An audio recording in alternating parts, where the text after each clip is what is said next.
ដាមៀងបងអូនយំរឿងអ្វីបានជាយំយប់យំថ្ងៃអូនលែងរីករាយខំផ្លែងធម្មតាស៊ីដាមៀងបង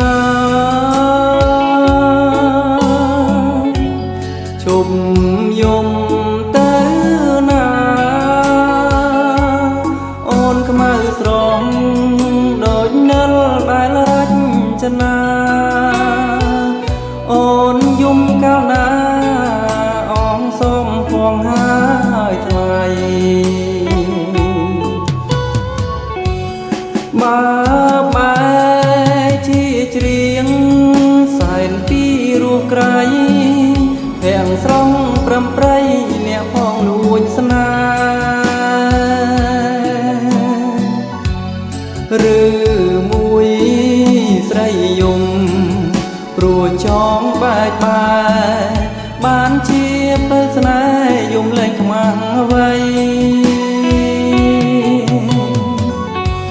ស៊ីដាមៀង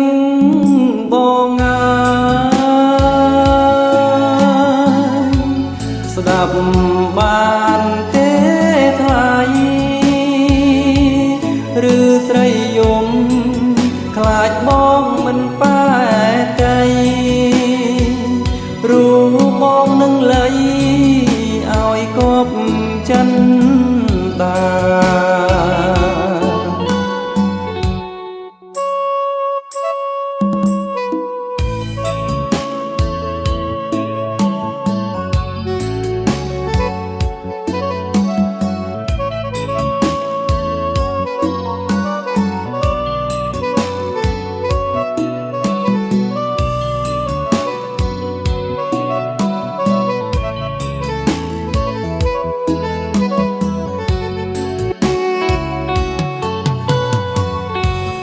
បើ